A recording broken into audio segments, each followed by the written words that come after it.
This week, we're going back to school. Only this is not anybody else's kind of high school.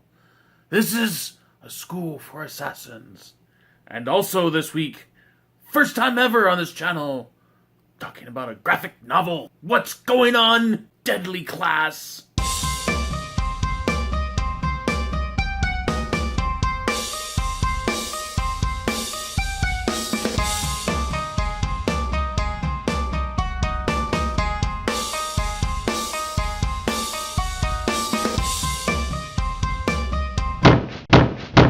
Welcome to Matt Reviews Books. I am Matt. This is a book review channel. It is a channel that is dedicated to older books. Books that you really haven't heard about in a long time. And so I'm here to find them, read them, and talk about them. If that sounds like a good time, go ahead. Subscribe, follow me, and yeah, we'll get it going. This week, we're talking about, where are my notes? This week, we're talking about Deadly Class. Deadly Class. Created by Rick Remender. I'm hoping I'm saying that name right. Rick Remender and Wes Craig. Rick Remender, the writer, Wes Craig, the artist. Together, they put together this, basically it's an alt history. And, well, that sounds like, can you hear it? Synopsis.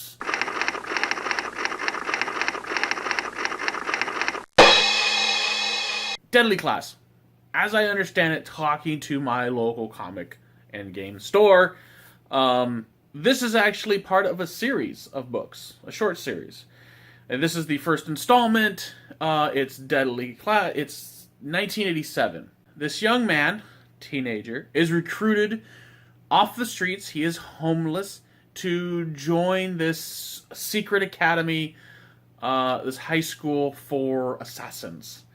And all the kids that go there are the kids of murderers and killers of some sort. Some of them are the children of CIA agents and DE agents, and some of them are the children of cartel heads or gang members. So all these different kids from all these different areas, they'll go here. They all learn how to be assassins. So that means, first period is not PE. First period is like poisons. Second period is beheadings. From my point of view, okay. Now we're getting to thoughts. So let's hit it. Thoughts. This definitely is the first installment of a series. At least it feels like a first chapter. I really enjoy the illustrations. The illustrations are a lot of fun. The story seems like I want to go and find the rest of the story so I can read more of it. I like the story arc, but it kind of got going. It felt like it got going a little bit late in the book. I was surprised at how much less kinetic this graphic novel was than, say, a comic book, which is, you got, 16 pages to deal with. This is considerably more. I'm used to comics, comics. Spider-Man, Batman, Aquaman, and all those kinds of guys. I had never read, really, a graphic novel. I knew they were out there, but I had never read one. I knew they were had more meat on the bone than, say, a regular comic book, so I went looking for one, got a couple of recommendations. This was one of them, and I'm really, I'll go look for the other ones. I think that the strength of it was less the story and more the art. There's some great art, and what might be told in several pages of expository narrative in a novel can be told in one or two panels on a page. And so there's a lot of storytelling going on, just visually.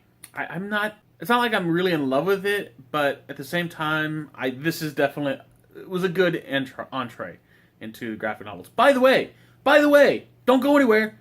I have to point out, this thing is graphic.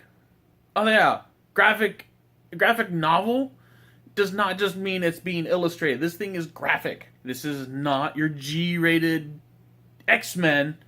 This is a whole different ballgame. That's it. So I will see you next time. Thanks for watching.